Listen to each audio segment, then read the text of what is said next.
Usually when we talk about a medical diagnosis, there's this expectation of clinical precision. Right, the clear-cut answer. Exactly. Like, say you break your arm skateboarding, right? Yep. You go to the hospital, they take an X-ray, and it shows that jagged white line right across the radius. Yeah, the doctor just points at the screen and says, well, there's the problem. Right. It's broken or it's not broken. It's clean. You put a cast on it. You wait 6 weeks, and, it heals. We find that so comforting. We really do. We want a clear-cut solution to a clear-cut problem. But then you step into the world of human neurodevelopment or organizational trauma, or even just trying to survive a massive global economic shift. And suddenly that X-ray machine is just utterly useless. Completely useless. We find ourselves looking at this diagnostic landscape that is incredibly murky. I mean, there's no clear white line telling you exactly where the fracture in your company culture is. No, or where your own personal psychological breaking point lies, for that matter. Yeah, and that ambiguity, it's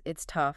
That ambiguity is really the defining characteristic of the environment we're operating in today. I mean, if you're listening to this, we are living in an era where the fundamental variables of business and life are changing simultaneously. Which perfectly brings us to the mission of today's deep dive. We have an incredibly dense, fascinating stack of sources from the author of Talent Whisperers.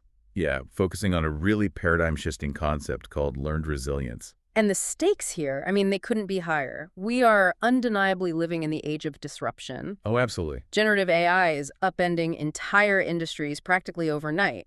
We've got compounding economic shifts, geopolitical instability, supply chain shocks that just won't resolve. It feels like the ground is constantly moving under our feet. It really does. Yeah. And reading through these sources, I had this realization.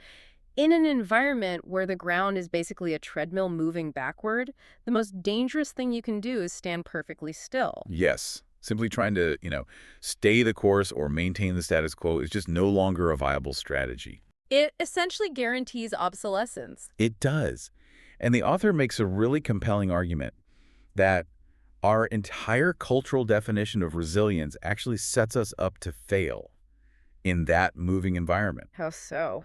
Well, we've kind of hijacked the word resilience and watered it down into this corporate buzzword, one that usually describes what they call restored resilience. Like bouncing back. Yes, exactly. The underlying assumption of restored resilience is that you experience a shock, right? A stressor, or a massive failure. And your ultimate goal is to return as quickly as possible to your previous baseline of functioning. Right. It's the rubber band analogy that everyone uses. You stretch it out, you let it go, and it just snaps back to its original shape. Precisely. But as I was reading this, I kept thinking about a memory foam mattress. Like, you press a really heavy weight into memory foam, and it leaves this deep impression. Yeah. But give it a few minutes, and the foam stubbornly rises back up. It's completely flat, completely unchanged. It learned absolutely nothing from the heavy object that was just crushing it. Yeah. Exactly. And the author is arguing that returning to your original unbothered shape is actually a failure condition. Think about the logic there. If a massive market disruption just crushed your business model, bouncing back to the exact company you were yesterday just leaves you perfectly optimized for a world that no longer exists. Wow. Yeah, the environment has fundamentally changed, so returning to the baseline is a massive strategic error. It is. And the author also takes aim at another darling of modern hustle culture, which is grit. Oh, man, I have to admit, I've always glorified grit. A lot of people do. It's just so baked into the entrepreneurial mythology, The lone founder sleeping under their desk, pushing through the storm through sheer endurance. Just clenching their jaw and taking the punishment until they win. Right, but the author challenges that. Yeah, the flaw in traditional grit is that it is fundamentally blind. It prizes endurance for the sake of endurance. It's like grinding your gears without checking to see if you're actually in drive. Yeah, driving into a brick wall over and over. Exactly. The author replaces both of these concepts, restored resilience and blind grit, with learned resilience. Which is not something you're born with, right? No, it's not a genetic trait. It is a highly proactive, cyclical method for expanding your capability over time. And you do this by consciously engaging with progressively greater adversity. So you aren't just absorbing damage, you are establishing a new, higher baseline. Right. Instead of the memory foam that learns nothing, it's more like muscle tissue. You lift a heavy weight, you cause microscopic tears in the muscle fibers, and your body repairs them to be thicker and stronger. You're permanently altering your capacity. And that strategic adaptation is crucial because the alternative to learned resilience isn't just stagnation. No, the alternative is catastrophic psychological collapse. Right. To understand why we have to actively build this capability, the author points us toward the sort of dark mirror of resilience, which is learned helplessness. This goes right back to the psychologist Martin Seligman and his really famous experiments in the late 1960s. Yeah, Seligman's work is totally foundational here. Can you break down that experiment for those who might not be familiar? Sure. So he placed dogs in what he called a shuttle box. It's basically an enclosure divided in half by a low barrier. Okay. In the first phase of the experiment, one group of dogs was subjected to harmless but uncomfortable electrical shocks. And there was absolutely nothing they could do to stop them. Nothing at all. No button to press, no behavior that provided relief.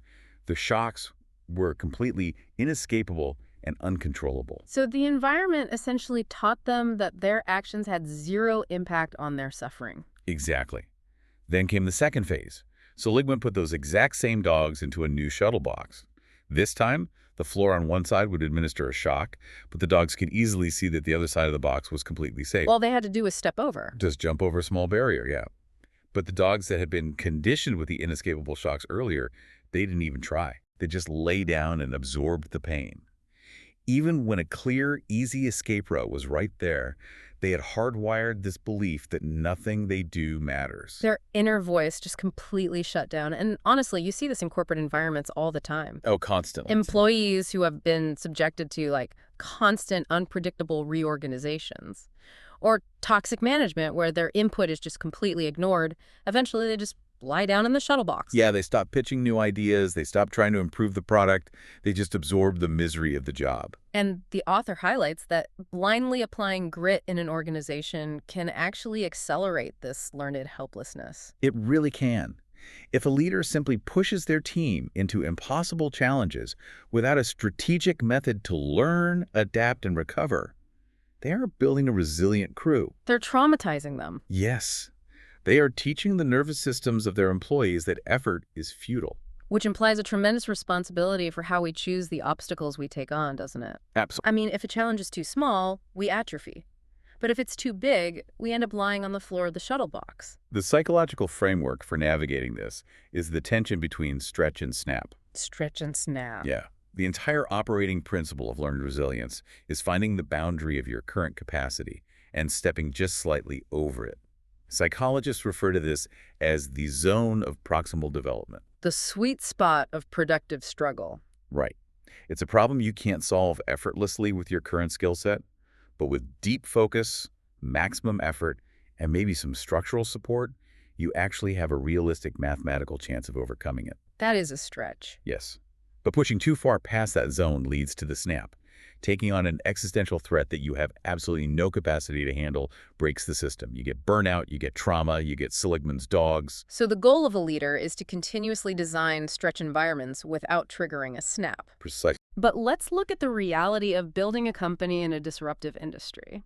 I mean, challenges don't usually come with a warning label telling you if they're a productive stretch or a catastrophic snap. No, they certainly do not. Often, the deepest, most permanent lessons of learned resilience aren't designed in some controlled laboratory. They're forged in the absolute most terrifying phase of the business life cycle. You're talking about the crucible. The Valley of Death. Yeah, the Valley of Death. It's a visceral term for a very specific financial and operational chasm. What does that look like on the ground? Well, it's the perilous phase in early-stage ventures or even in established companies, launching a massive new pivot where the organization is burning through cash significantly faster than revenue is arriving. Okay. The initial funding is dwindling, the product market fit is still a moving target, and every single day feels like you're staring over the edge of a cliff. It's a period of pure existential threat. Yeah. But the sources make a really fascinating observation here. We tend to think of the Valley of Death purely in terms of a spreadsheet. All right, we look at the burn rate, the runway, the customer acquisition cost. So the author argues that the Valley of Death is fundamentally a psychological chasm. It's an environment designed to ruthlessly test the actual conviction of the founders and the team. Because Anyone can put inspiring core values on a corporate website during a bull market. Right. The Valley of Death interrogates whether you actually believe those values when adhering to them might cost you your company.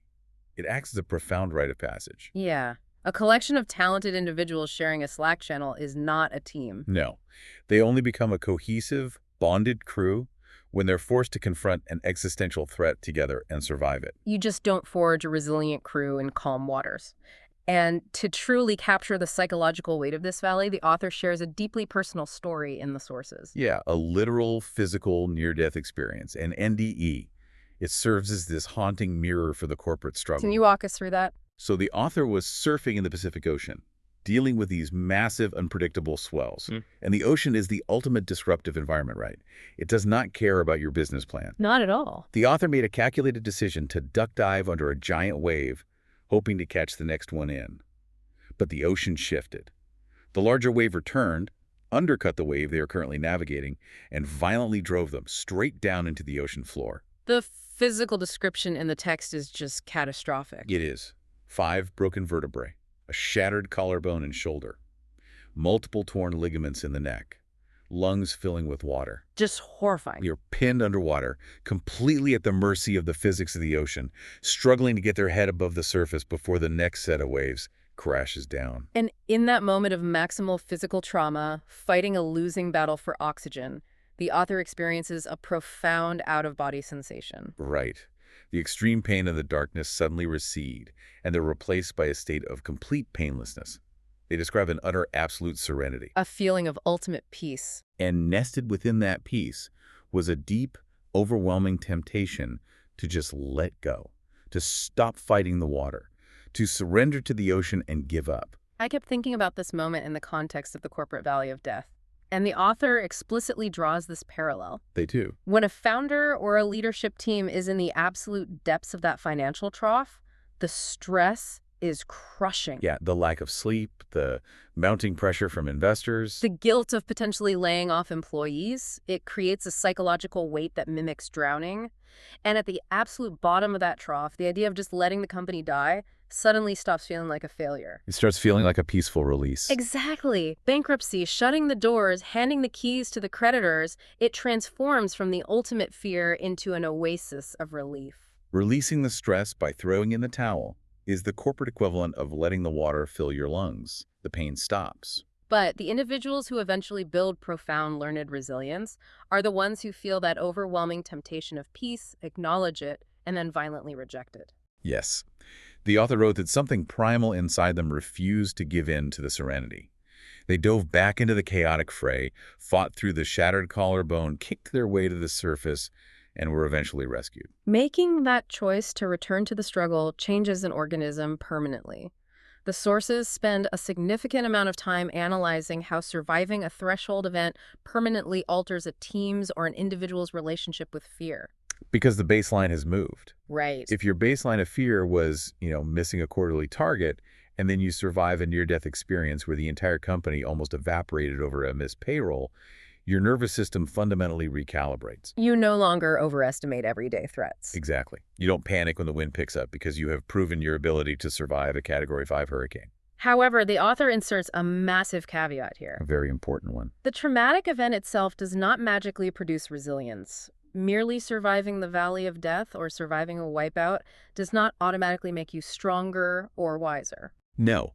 If you survive a massive shock and just immediately move on without structured reflection, you don't get learned resilience. You get PTSD. You become hypervigilant, you see threats everywhere, you become a brittle micromanager because your brain is convinced the ocean is always about to crush you again. Right. What differentiates debilitating trauma from post-traumatic growth is the deliberate process of meaning-making that happens after the event. How do you metabolize the raw data of the disaster? How do you frame the narrative of the struggle? But when you're bleeding cash, exhausted, and covered in the metaphorical bruises of a corporate near-death experience, meaning-making isn't a natural instinct. No, the natural instinct is to just curl up and hide. Exactly. So you can't rely on spontaneous enlightenment. You need a mechanical, systematic engine to force the processing of the struggle. And the author formalizes this engine into an operational framework called the THRIVE. This is the six-step methodology used to physically and psychologically metabolize adversity into sustainable growth. Let's dissect this loop, because this isn't just theory. This is the tactical instruction manual for moving through the disruption. The first step is T-target. Targeting is about precision in choosing your battle. You must identify a right-sized challenge that is pointing in the right direction. Going back to the stretch versus snap dynamic. Exactly. You cannot simply hurl your team at the biggest, most complex problem in the industry and hope they figure it out. You have to analyze the landscape and pinpoint the specific bottleneck that is currently constraining your growth. And it has to align with the ultimate strategic destination. Taking on a massive challenge that doesn't actually move you closer to your core mission is just a distraction masquerading as hard work. That's right. Once you have targeted the bottleneck, you move to H-hypothesize. This step demands intellectual rigor. You define the potential impact of one atomic measurable step. You don't hypothesize a grand unified theory of how to dominate the market. No, it has to be a micro-experiment. Right. Something like, if we restructure the onboarding flow of our app in this specific way, we expect user retention to increase by 2.5% over a 2-week period. It's testable. It's falsifiable. So we've targeted the right bottleneck. We've hypothesized our atomic intervention. Now we hit our reach. Reach is the physical and mental execution phase. But the differentiate factor in the TH-Rive loop is the requirement of vigor. The vigor. Yes. You must consciously enter the stretch zone with full intent and total commitment. If you approach the atomic step with half-hearted effort or skepticism, you will not generate the necessary biological and psychological friction required to trigger an adaptation. You have to truly reach for the heavyweight. Which leads directly into iInspect. Yeah. The action has been taken, the code has been pushed, the product has launched. Now you evaluate the outcome using the exact cold, hard metrics you defined in your hypothesis. Did retention go up 2.5%? Did it plummet? Did the server architecture catch fire? The inspect phase requires complete ego suspension. You are looking at the raw data, unvarnished by corporate spin. Because that objective data is the necessary fuel for the most critical step in the meaning-making process, which is v-value. Extracting the value from the struggle. The sources heavily advocate for the 5 whys analysis in this phase. You refuse to accept surface-level explanations for failure or success. You drill down. Why did retention drop? Because users couldn't find the checkout button. Why couldn't they find it? Because the new color palette lacked contrast. Why was that palette approved? Right. You keep digging until you hit the systemic root cause. And to survive the psychological blow of the value phase, especially when the results are disastrous, the author insists on a specific cognitive reframing tool. Embracing the mindset that everything is a gift. Yes. Now, I have to push back on this because everything is a gift sounds like a toxic positivity poster you'd see in a break room. But it really does sound that way at first. I mean, when a key executive quits or a major client pulls their funding, telling a stressed out team everything is a gift feels totally dismissive of their very real pain. It sounds trite if you use it to minimize the pain. But functionally, in the context of learned resilience, it is a mechanism for bypassing shame. Okay, bypassing shame. How? If a team views a massive failure purely as a catastrophe, the human brain automatically triggers shame, defensiveness, and a desire to hide the evidence. The learning shuts down entirely. So you just cover it up and move on. Right. But if you force the cognitive reframe that the failure is a gift specifically, a highly valuable, highly specific data point showing you exactly where your internal systems are brittle, you replace shame with curiosity. Oh, wow. You shift the emotional state from we are incompetent to we just received a roadmap of what needs fixing. You extract the value. So target, hypothesize, reach, inspect, value. And that brings us to the final step of the loop, evolve. Taking a breath, formally encoding the lessons learned, and implementing the one specific change that matters most before you re-engage with the new target. Encode and evolve, the pause before the pivot. But let me challenge the reality of the evolve step in the context of Silicon Valley or modern tech culture. Okay, go ahead. In a hyper-competitive environment, pausing feels identical to losing. If my competitor is grinding 100 hours a week, shipping features every day, and I tell my team to stop, take a breath, and encode lessons, aren't I just actively surrendering market share? Why is taking a break elevated to a fundamental step in an organizational engine? Because skipping the evolve step is the single most common and most lethal failure mode of high-performing individuals and companies. Really? Yes. If you strip deliberate reflection, recovery, and the intentional implementation of a new strategy out of the loop, you are no longer practicing learned resilience. You are just practicing blind endurance. Like we talked about earlier. Right. You are running on a treadmill, steadily increasing the incline and the speed, and convincing yourself you're climbing a mountain. Eventually, the cardiovascular system fails. You're just driving the car into the back wall at a higher velocity. Exactly. The author uses a magnificent skiing analogy to illustrate the danger of skipping the evolve step. I love this part. Imagine you're alpine skiing down a steep mountain and you enter a dense glade of trees. The natural human instinct when traveling at high speed through a dangerous environment is to look at the threats. You stare at the tree trunks. Right. But in skiing, target fixation is deadly. If you stare at the tree, your body naturally steers you directly into the tree. To survive the glade, you must aggressively force your vision into the negative space. You have to focus entirely on the white snow, the open paths between the obstacles. Look for the way through, not the thing that will kill you. Yes. The TH-Rive loop, and specifically the evolve step, is the mechanism that forces a company to stop staring at the trees they just hit. Because when you fail, the organizational target fixation is intense. Everyone is staring at the disaster. Exactly. The evolve step mandates a pause to map out the white snow for the next run. If you don't pause to process the data and alter your trajectory, you are simply rushing blindly into the next set of trees. You must encode the lesson. Implement the one structural change, fire a bullet, not a cannonball. And then, and only then, do you return to step one. Right. That distinction between flailing and navigating is profound.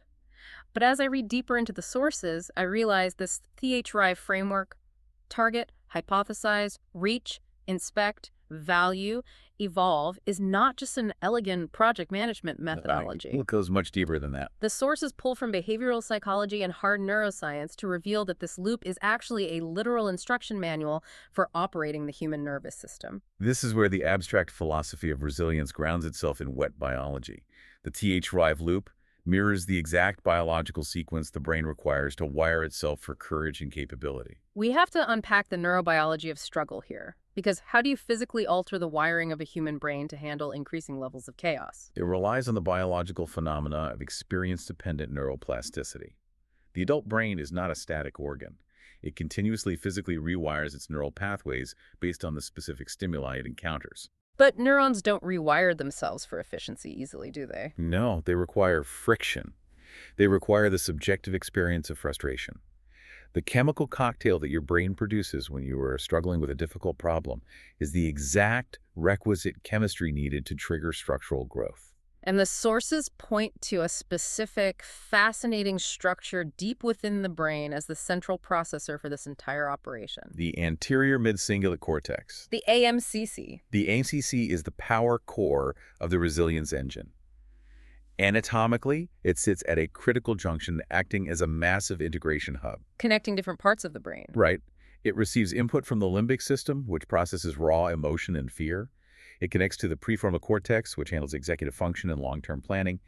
And it wires into the motor cortex, which initiates physical action. So it's the bridge between what I feel, what I know I should do, and the act of actually moving my body to do it. Exactly. When you are confronted with a task that is inherently difficult, something that generates friction and avoidance, like having a brutal feedback conversation with an underperforming employee, or rewriting a massive block of legacy code. Oh, yeah. But you force yourself to push through the discomfort because the task has long-term meaning. Your AMCC is lighting up on an fMRI scan. It's the biological locus of willpower. It is. And just like skeletal muscle, the AMCC responds to progressive overload.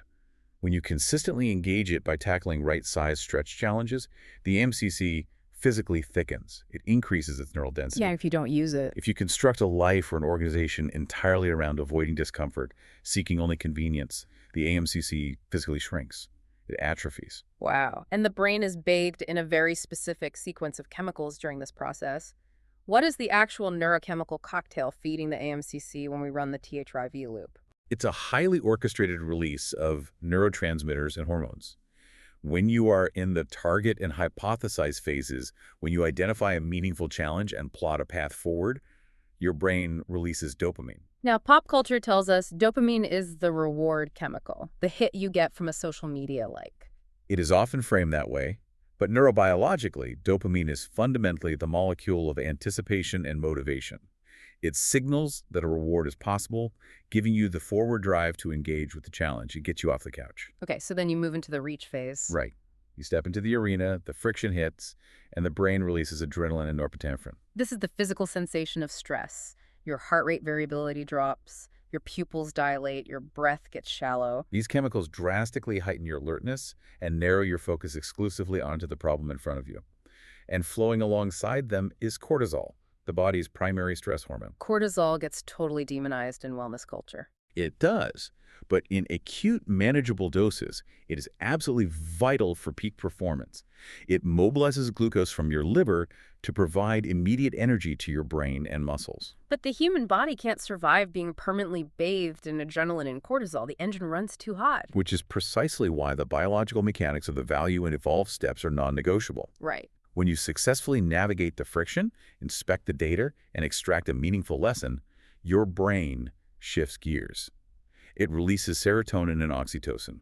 The chemicals of safety and recovery. Serotonin provides a profound, stabilizing sense of well-being and contentment derived from recognizing your own progress. Oxytocin, especially if you are debriefing the struggle with a trusted team, fosters deep feelings of social bonding and psychological safety. And what does that do to the stress? Crucially, this rush of recovery neurochemistry acts as a braking system, causing your cortisol and adrenaline levels to plummet back to a calm, sustainable baseline. You know, listening to the mechanics of this chemical sequence, it sounds functionally identical to how a vaccine works. Yes. Psychological inoculation. Think about it. A traditional vaccine works by introducing a controlled, intentionally weakened dose of a pathogen into your system. It's not a lethal dose, it's not a snap, but it's enough of a stretch to alarm your immune system. Right. Your body deploys white blood cells, fights off the attenuated virus, and figures out the exact molecular shape of the antibodies needed to defeat it. Then, it encodes that blueprint in its memory cells. And then? When the real wild-type virus inevitably enters your body months later, your immune system doesn't trigger a massive, chaotic, inflammatory response. It just calmly references the blueprint and neutralizes the threat. That is a flawless metaphor for learned resilience. By deliberately designing atomic stretch challenges through the TH-Rive loop, you are intentionally introducing a controlled dose of cortisol and adrenaline into your nervous system. You are training your AMCC. You are training your AMCC to experience the physiological sensation of stress, process it, extract the meaning, and return to baseline without descending into a panic attack. You are actively manufacturing antibodies against overwhelm. And the sources lean heavily into the physiological metaphor of strength training to drive this home. They reference Wolff's Law, a principle in anatomy stating that human bone physically remodels and thickens along the specific lines of mechanical stress placed upon it. Or consider muscle hypertrophy. When you lift a heavy barbell, you are actively causing trauma. You're creating micro tears in the muscle fibers. The act of lifting is literally the act of damaging the tissue. And here is the insight that so many driven leaders just completely miss. The muscle does not grow while you are lifting the weight. No. It grows while you are asleep. It grows exclusively during the recovery phase. The lifting provides the necessary stimulus. The rest provides the biological adaptation. If you adhere to toxic hustle culture and stay in the gym lifting weights for 24 hours straight without sleeping or eating, your body will eventually break down the muscle tissue to fuel itself. You will destroy the very capacity you are trying to build. Which maps directly back to the degradation of the AMCC. The author is really explicit about this. The AMCC physically degrades under two distinct environmental conditions. The first is chronic stress without recovery. Right. If you are trapped in an environment that constantly floods your brain with cortisol, but never provides the psychological safety to release serotonin and oxytocin, skipping the evolve step entirely, the neural architecture breaks down. And the second condition is meaningless effort. Suffering without a why. If you are enduring immense friction, but you perceive absolutely no purpose behind the struggle, or you feel you have zero control over the outcome, which takes us right back to Seligman's dogs and learned helplessness, the motivation circuits within the AMCC disengage. The brain refuses to waste energy rewiring itself for a hopeless situation. Oh, right. Effort must be inextricably paired with meaning. So if we understand the granular neurobiology of how to wire an individual human brain for resilience using neuroplasticity and the TH-Rive loop, we face a massive scaling problem. A huge one. Because how on earth do you wire the collective brain of an entire organization? Getting one individual to voluntarily embrace a stretch challenge is incredibly difficult. Engineering a culture where a 500-person, globally distributed company systematically seeks out productive struggle seems nearly impossible. Scaling neurobiology into sociology is the great challenge of leadership. The sources address this by distilling the mechanics of the TH-Rive loop into 10 operational practices, which the author calls the 10 rituals for weathering storms. These rituals serve as the organizational architecture for collective resilience. Let's group these organically and explore how they actually function in the real world. And to do it. The foundation, obviously, is the people. The first ritual centers on building a resilient crew and onboarding. The author argues that organizational resilience begins at the interview stage. When a company is hiring, especially an early-stage startup navigating the valley of death, the default instinct is to index heavily on raw technical knowledge. Who knows the most coding languages? Right. But the author views static knowledge as merely a proxy for past experience in a predictable environment. It tells you what they learned yesterday, not how they will adapt tomorrow. Precisely. To build a resilient crew, you have to actively hunt for a growth mindset. Interviewers must probe deeply into a candidate's history of failure. You aren't just looking for people who survived adversity. You are looking for people who can articulate the specific mechanisms of how they failed and, critically, what structural lessons they extracted from that failure. You are screening for an active AMCC. Exactly. You are looking for a track record of meaning-making.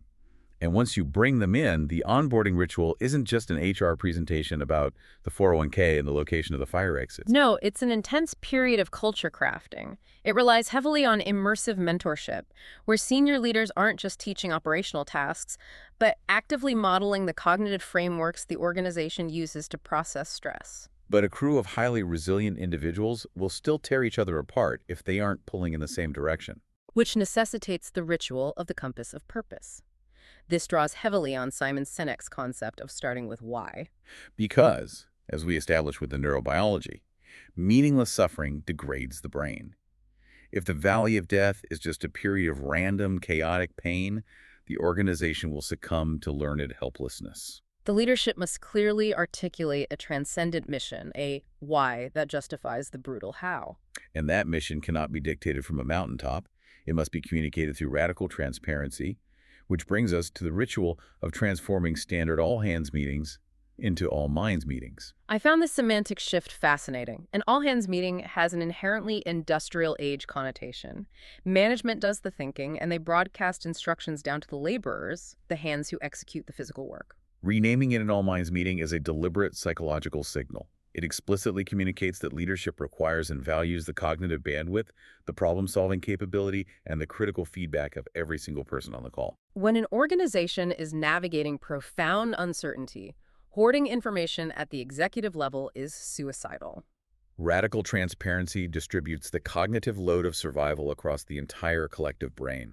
That structural trust ties directly into two interconnected rituals: the human anchor and the mosaic of perspectives. The human anchor represents the baseline of psychological safety.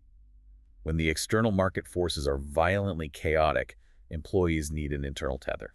They need to know, unequivocally, that leadership views them as human beings with intrinsic value, not just expendable line items on a P&L statement. That genuine care is the anchor that allows them to take risks. And the mosaic of perspectives highlights the hard strategic advantage of diversity in problem solving. The sources make a brilliant sociological observation here regarding the unique concentration of resilience found in Silicon Valley, linking it directly to immigration. That's a really powerful dynamic. Yeah. The author points out that the adaptability of Silicon Valley is massively fueled by the risk profile of immigrant communities. Think about the raw physics of the immigrant experience. You are making a conscious decision to leave behind the comfort of your native language, your familial support network, your cultural norms, and often your professional credentials. You step into a void of complete uncertainty in a foreign environment, driven entirely by the pursuit of a better opportunity. The ultimate high-stakes leap of faith, the ultimate stretch challenge. By definition, the individuals who execute that leap already possess an exceptionally highly developed baseline of learned resilience. Their internal threat response has already been calibrated by surviving a massive structural upheaval. When a leader actively curates a mosaic of perspectives, building a team comprised of individuals who have navigated vastly different cultural, economic, and systemic obstacles, they construct an organizational brain that can view a novel, disruptive threat from a dozen different angles simultaneously. A homogeneous team will all panic at the same perceived threat. A diverse mosaic team will cross-reference the threat against their varied experiences and calmly engineer a solution. That leads us to the more operational rituals: navigational foresight and ship balancing. Navigational foresight channels the famous operating philosophy of Intel's Andy Grove. Only the paranoid survive. In a disruptive era, a leader must keep their head on a swivel, perpetually scanning the macroeconomic horizon for anomalies that could threaten the business model. However, the author heavily caveats this. A leader must balance intense paranoia with absolute composure. Fear is a highly productive emotion because it drives preparation and scenario planning. Panic is a destructive emotion because it triggers chaotic overreaction and depletes the crew's energy. You have to process the fear without transmitting the panic. And ship balancing addresses the tension between short-term survival and long-term integrity. When a company is struggling, the immediate temptation is to take massive operational shortcuts. Engineers will write quick, sloppy code, what they call technical debt, just ship a feature and hit a monthly revenue target. Sales teams will make promises the product can't deliver. If you accumulate too much of this debt, your ship becomes so brittle that the next wave shatters it. Ship balancing is the constant, agonizing triage of addressing the immediate leaks in the hull while refusing to compromise the structural integrity of the vessel that will carry you into the future. Okay, I want to drill down into one specific growth ritual that, honestly, I think a lot of hard driving managers listening to this are going to violently disagree with. The ritual of the blameless 5Y postmortem. The absolute crucible of organizational evolution. I understand the theory, but let's apply this to a high-stakes real-world scenario. Let's say a senior software engineer bypasses a protocol, pushes a flawed piece of code to the live environment, crashes the company's main servers, and vaporizes $2 million in enterprise revenue over a holiday weekend. A nightmare scenario. Human nature demands a head on a spike. The board demands a head on a spike. How realistic is it to run a truly blameless postmortem in that environment? Doesn't the concept of psychological safety just devolve into a shield for gross incompetence and a lack of accountability? That is the most pervasive and dangerous misunderstanding of psychological safety in corporate culture. Psychological safety does not mean lowering performance standards, and it certainly does not mean avoiding accountability. What does it mean then? It means fundamentally shifting the focal point of the investigation. In a punitive, fear-based culture, the postmortem is a witch hunt. The only question asked is, WHO failed. You find the engineer, you fire them. The leadership feels a fleeting sense of vindication, and the underlying vulnerability remains completely untouched. You swapped the part, but you didn't fix the machine. In a resilient culture, running a blameless postmortem, the guiding question is entirely different. The investigation asks, why did our organizational system allow a highly compensated, well-intentioned professional to fail so catastrophically? You are interrogating the environment, the architecture, and the protocols, not the character of the individual. Precisely. If a single keystroke from one engineer can bring down the entire global server network, the individual is not the primary problem. The systemic fragility of the network is the problem. The 5 Whys methodology is the tool used to relentlessly drill past human error. You sit the team down and ask, why did the server crash? Because an unvetted piece of code was pushed. Why was it pushed to the live environment? Because the automated testing suite failed to catch the memory leak. Why didn't the suite catch the leak? Because our simulated testing environment has drifted and no longer mirrors the live production environment. Why has it drifted? Because we haven't allocated engineering hours to update the testing suite in 6 months. Suddenly, you aren't firing a panicked engineer. You are fundamentally upgrading your deployment infrastructure so that this specific class of error becomes mathematically impossible to repeat. That is how an organization actively evolves. And crucially, running the postmortem that way totally diffuses the emotional bomb of shame. Which is vital for future neuroplasticity. Shame triggers the psychological entity the author calls the inner saboteur. We all possess this internal voice, highly active in high performers, that relentlessly whispers that we are imposters, that we aren't smart enough, that one mistake defines our worth. When an engineer crashes a server, their inner saboteur is screaming at them. When a leader deliberately runs a blameless, systems-focused postmortem, They're actively stepping into the room to serve as the other voice. The leader provides a counter-narrative to the panic. They provide emotional scaffolding. The leader acts as the rational, supportive external voice that neutralizes the employee's internal shame spiral. The leader says, "We hired you because you are an elite problem solver. This failure represents a systemic weakness we didn't know we had. Let's map it, fix it, and encode the lesson together." Over time, if a leader consistently models this behavior, the employee internalizes that other voice, and it integrates into their own resilient inner dialogue. Okay, we have built a massive theoretical architecture here. We've mapped the neurobiology of the AMCC, the mechanics of the TH-Rive loop, and the sociology of the 10 rituals. But theory is fragile until it survives contact with reality. It needs a stress test. I want to examine how these concepts function when the stakes are existential. The sources provide a highly detailed, massive historical case study of these exact principles pulling a company back from the absolute brink of destruction. We need to dissect the broad vision case study. Let's set the stage. The author joins a tech company called Broad Vision, taking on the role of VP of Engineering.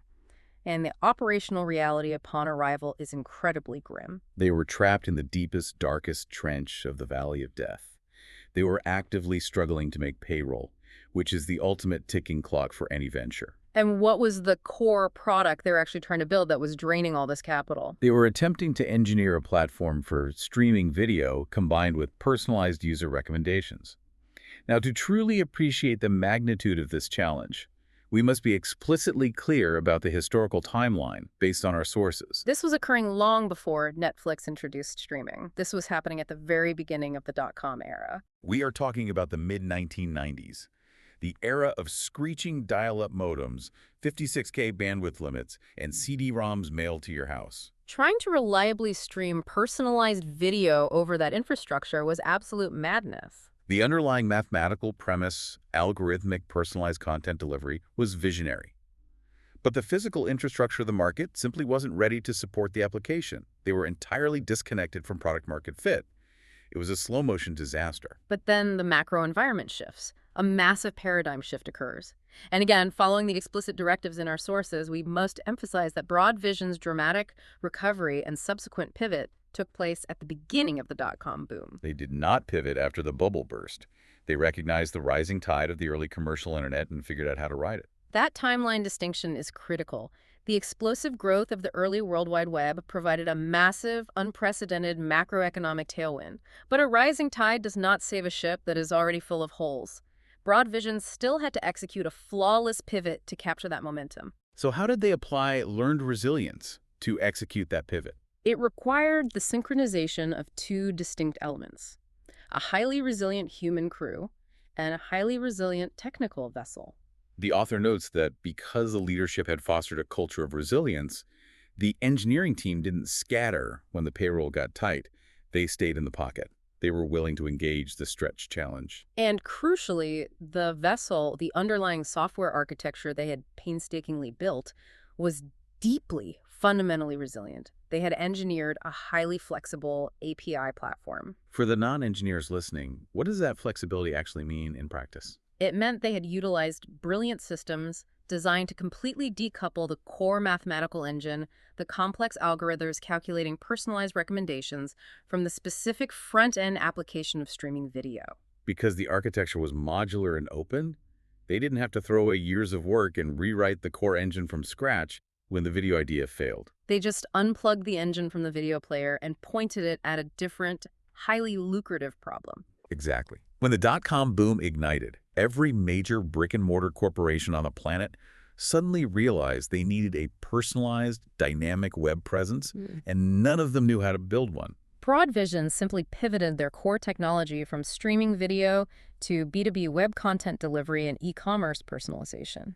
They became the back-end personalization engine powering the digital transformations of massive enterprises. Companies like American Airlines, Home Depot, Circuit City, and Toyota. And what was the financial result of applying that resilient architecture to the new paradigm? The transformation is staggering. They evolved from a company begging for bridge loans to make a Friday payroll to a publicly traded behemoth on the NASDAQ in 2001, reaching a peak valuation of $26 billion. They were a true unicorn before venture capital even popularized the term. A $26 billion pivot. Now, as I read that case study, my brain immediately started searching for the modern parallel. If the emergence of the commercial internet was the paradigm shift that almost killed and then ultimately saved, broad vision, I look at the landscape today, and the undeniable equivalent is artificial intelligence. Generative AI is the new, violent rising tide. Every leader I speak to is terrified of missing the wave. But how do you systematically adopt AI into a legacy business without capsizing your ship? Because right now, I see organizations hurling AI at every internal process in a state of total panic. And that reactive panic is precisely the failure mode the author warns against. The accelerating, unpredictable emergence of AI creates an environment that complexity theorists call the edge of chaos. The danger in this environment isn't moving slowly. The lethal danger is moving aggressively without an embedded learning loop. It's the difference between firing cannonballs and firing bullets. Yes. If a traditional enterprise attempts to implement a massive, top-down, company-wide AI transformation all at once, replacing entire departments, rewriting core logistics, fundamentally changing the customer interface overnight, they're firing a massive, expensive cannonball. If that hypothesis is slightly wrong, if the LLM hallucinates client data, or the workforce completely rejects the interface, or the security architecture fails, the resultant blast is so catastrophic that it triggers immediate organizational learned helplessness. The board panics, the executive team gets fired, and the company swears off AI integration entirely, guaranteeing their long-term obsolescence. So how does a leader apply the TH-Rive loop safely navigate the AI revolution? By relentlessly firing bullets. You systematically target right-sized atomic challenges. Instead of replacing the customer service department, you implement a narrow AI tool designed exclusively to summarize technical meeting notes for one specific engineering pod. You hypothesize that this atomic step will save each engineer 2 hours of administrative work per week. You reach, you execute the deployment. Then you inspect the hard data. Did it save 2 hours? Did it miss critical technical nuances in the summaries? You value the lessons and you evolve the deployment strategy before expanding it to the next pod. You are intentionally building organizational fluency and trust through small, survivable cycles of stress and adaptation. By executing those microloops, you are building a specific capability the author defines as the chaos quotient, or CQ. Chaos quotient, I love that terminology. We spend so much time optimizing IQ, cognitive intelligence, and EQ, emotional intelligence, and now the defining metric of survival is CQ. CQ is the organizational capacity to operate effectively at the edge of chaos. It is the delicate balance between order and disorder. High CQ organizations do not freeze like deer in the headlights of AI, but they also don't recklessly burn their core stabilizing architecture to the ground. They utilize learned resilience to systematically probe the chaos, extract the functional utility, and integrate it safely. This entire deep dive has been incredibly tactical, biological, and strategic. But surviving these technological paradigm shifts, weathering the corporate valley of death, expanding the capacity of the AMCC, it inevitably brings us to a much more profound, almost existential question about the nature of the journey itself. What is the actual underlying meaning of all this relentless struggle? That is the philosophical apex of the sources. We have to answer the question, why do we subject ourselves to this? To explore that, the author introduces a fantastic, provocative quote from Andy Rachleff, the highly influential venture capitalist and co-founder of Benchmark. Rachleff says, "I think you learn more professionally from success. I think you learn more personally from failure." It is a brilliant contrarian observation because it directly challenges the dominant Silicon Valley cliché that failure is the ultimate teacher. Rachleff argues that pure failure is actually highly inefficient for professional growth. Knowing what not to do, or knowing that a specific feature crashes the server, doesn't actually provide you with the strategic leverage to win the market. Knowing what to do does. Success encodes the winning pattern that allows for repetition and scale. But the author of our sources adds a very specific, deeply human nuance to Racheleff's point. Yes, the author agrees that success provides the superior professional blueprint, but they carefully clarify what kind of success yields the deepest wisdom. The most durable transformational learning does not come from an easy, frictionless win where you just got lucky. And it doesn't come from a catastrophic failure where you lost everything. The deepest learning comes exclusively from success that emerges after navigating massive, agonizing challenges and setbacks. The prolonged struggle provides the raw emotional and intellectual material, but the subsequent hard-won success is the mechanism that locks in the lesson permanently. Precisely. If you only experience failure, You accumulate raw data, but you never build a functional blueprint. If you only experience easy wins, you have a blueprint, but you develop zero resilience, the first real storm will break you. But when you fight your way through the absolute depths of the valley of death, meticulously apply the THRIVE loop, and finally break through to the other side to achieve the outcome that is when the neurobiology permanently shifts, that is transformational learning. It reminds me of the incredibly jarring quote from NVIDIA CEO Jensen Huang that the author includes in the text. Huang was delivering a commencement address to a graduating class of elite university students, and he looked at them and said, "I hope suffering happens to you." It is a shocking sentiment to deliver at a celebration, but his underlying point is undeniable and deeply compassionate in its own way. He recognizes that profound difficulty teaches the human spirit in ways that comfort and ease never can. And this philosophical reality leads to a specific psychological profile that the author continuously observes in highly successful founders and leaders. They refer to it as the chip on the shoulder. The author references conversations with their brother, who worked intimately with elite founders and venture capitalists, and they noted a recurring pattern. Almost all of these phenomenally driven people possess this distinct chip on their shoulder. It wasn't rooted in toxic bitterness. It was a burning internal mandate to prove themselves. They were relentlessly trying to silence an inner saboteur that whispered they weren't smart enough or worthy enough to be in the room. But here is the fascinating twist the author reveals. As these founders engage in the learned resilience loop over and over again, as they tear the muscle and heal stronger, the core motivation fundamentally shifts. It stops being a defensive mechanism about proving the saboteur wrong.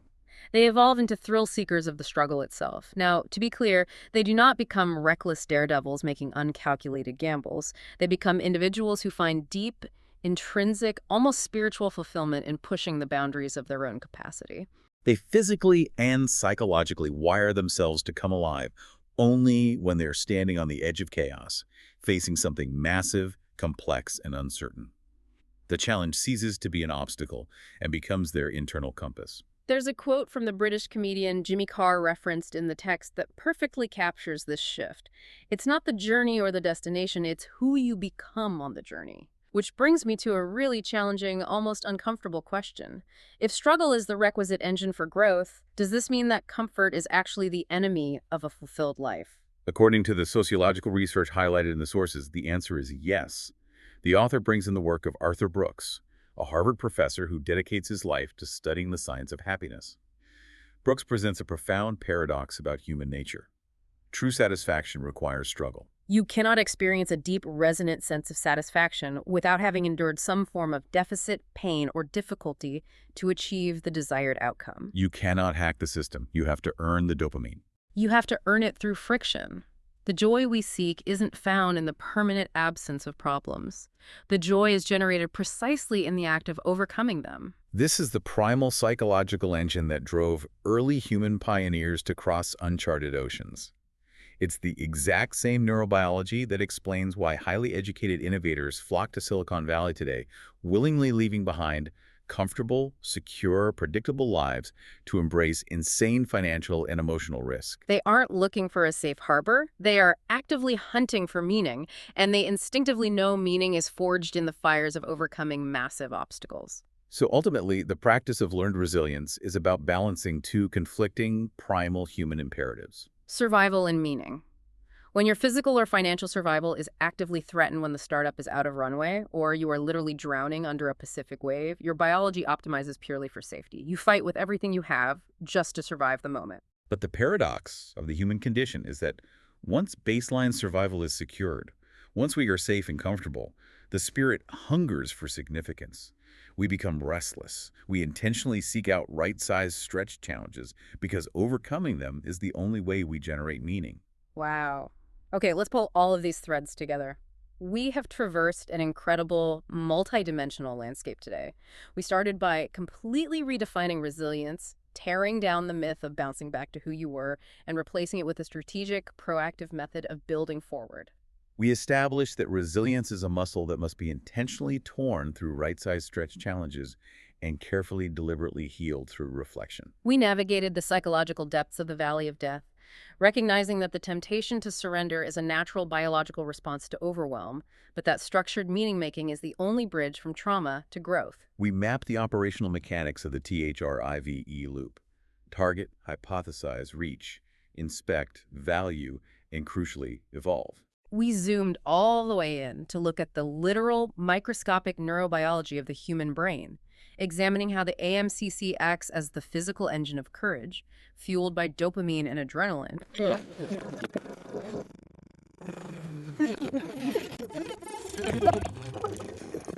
Culture through the 10 rituals, creating environments of deep psychological safety through blameless postmortems so that teams can process failure without the toxic drag of shame. And we validated these frameworks in the chaotic reality of the market, observing how broad vision caught the nascent wave of the dot-com era through highly resilient, decoupled architecture, and we explored how that exact same chaos quotient is the mandatory requirement for navigating the generative AI revolution today. Finally, we arrived at the philosophical bedrock. That struggle isn't just an unfortunate tax we pay on the road to success. It is the fundamental source of our satisfaction and our meaning. It is a stunning, comprehensive framework for operating in the modern world. But as we close this deep dive, I want to leave you, the listener, with one final, deeply provocative thought to explore on your own. We have spent this entire hour discussing how to rewire the individual human brain and how to rewire corporate culture using this learned resilience framework. But what if we scale this logic up one more level? What if we applied the learned resilience quotient to society at large? In a world facing compounding, existential climate crises, severe geopolitical upheaval, and algorithmic polarization, what would it look like to purposefully design societal stretch zones? What if, instead of waiting passively for the next global black swan event to traumatize us, our communities and our governments proactively engineered collective, right-sized challenges? Could we intentionally build our civic neuroplasticity before the real civilization-level storms hit? That is the ultimate frontier of this research. Can we intentionally practice collective resilience, systematically firing societal bullets to build our capacity before we are forced to dodge the catastrophic cannonballs? If these principles hold true from the microscopic firing of a neuron all the way up to the boardroom of a $26 billion company, there is no scientific or sociological reason they wouldn't apply to the architecture of human civilization itself. It is a massive concept to mull over on your commute or your next run. Thank you so much for joining us on this incredible deep dive. My sincere hope is that the next time you face a daunting obstacle, whether it's a critical glitch in your codebase, a terrifying cash flow crisis, or a metaphorical wave crashing over your head, you don't just perceive it as a threat. I hope you look at that murky, unreadable X-ray of your current situation and recognize it as a profound gift, just waiting to be metabolized into your new baseline. Until next time.